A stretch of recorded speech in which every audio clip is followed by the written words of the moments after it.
ఆదికాండం 6వ అధ్యాయం. నరులు భూమి మీద విస్తరింపనారంభించిన తరువాత కుమార్తెలు వారికి పుట్టినప్పుడు దేవుని కుమారులు నరుల కుమార్తెలు చక్కని వారని చూచి వారిలో తమకు మనసు వచ్చిన స్త్రీలను వివాహం చేసుకొని, అప్పుడు యెహోవా, నా ఆత్మ నరులతో ఎల్లప్పుడూ వాదించదు. వారు తమ అక్రమ విషయంలో నరమాతృలై ఉన్నారు. అయినను వారి దినములు 120 ఏండ్లగునెను. ఆ దినములలో నెఫీలీలను వారు భూమి మీద నుండిరి, తరువాతను ఉండిరి. దేవుని కుమారులు నరుల కుమార్తెలతో పోయినప్పుడు వారికి పిల్లలను కనిరి. పూర్వకాలమందు పేరు పొందిన శూరులు వీరే. నరుల చెడుతనము భూమి మీద గొప్పదనియు, వారి హృదయం యొక్క తలంపులోని ఊహ అంతయు ఎల్లప్పుడూ కేవలం చెడ్డదనియు యెహోవా చూచి, తాను భూమి మీద నరులను చేసినందుకు యెహోవా సంతాపము నొంది తన హృదయంలో నొచ్చుకొనెను. అప్పుడు యెహోవా, నేను సృజించిన నరులను, నరులతో కూడా జంతువులను, పురుగులను, ఆకాశ పక్షాదులను భూమి మీద నుండకుండా తుడిచివేయుదును. ఏలైనగా నేను వారిని సృజించినందుకు సంతాపం నొందియున్నానెను. అయితే నోవహు యెహోవా దృష్టియందు కృప పొందిన వాడాయె. నోవహు వంశావళి ఇదే. నోవహు నీతిపరుడును తన తరంలో నిందారహితుడునై ఉండెను. నోవహు దేవునితో కూడా నడిచినవాడు.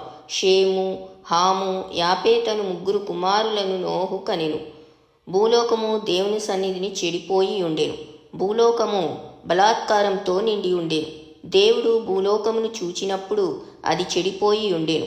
భూమి మీద సమస్త శరీరులు తమ మార్గమును చెరిపివేసుకొని ఉండిరి. దేవుడు నోవహుతో, సమస్త శరీరుల మూలముగా భూమి బలాత్కారంతో నిండియున్నది గనుక నా సన్నిధిని వారి అంతము వచ్చియున్నది. ఇదిగో, వారిని భూమితో కూడా నాశనం చేయుదును. చితిసారకపు మ్రానుతో నీ కొరకు ఓడను చేసుకొనుము. అరలు పెట్టి ఆ ఓడను చేసి లోపటను వెలుపటను దానికి కీలు పూయవను. నీవు దాని చేయవలసిన విధమిది. ఆ ఓడ 300 మూరల పొడుగును, 50 మూరల వెడల్పును, 30 మూరల ఎత్తును గలదై ఉండవలను. ఆ ఓడకు కిటికీ చేసి పైనుండి మూరెడు క్రిందికి దాని ముగింపవలెను. ఓడ తలుపు దాని ప్రక్కన ఉంచవలెను. క్రింది అంతస్తు, 2వ అంతస్తు, 3వ అంతస్తు గలదిగా దాని చేయవను. ఇదిగో, నేనే జీవవాయువు గల సమస్త శరీరులను ఆకాశం క్రింద నుండకుండా నాశనం చేయుటకు భూమి మీదికి జలప్రవాహం రప్పించుచున్నాను. లోకమందున్న సమస్తమును చనిపోవును. అయితే నీతో నా నిబంధన స్థిరపరచుదును. నీవును, నీతో కూడా నీ కుమారులును, నీ భార్యయు, నీ కోడండ్రును ఆ ఓడలో ప్రవేశింపవలను. మరియు నీతో కూడా వాటిని బ్రతికించి ఉంచుకొనుటకు సమస్త జీవులలో, అనగా సమస్త శరీరుల యొక్క ప్రతి జాతిలోనివి 2 చొప్పున నీవు ఓడలోనికి తేవలెను.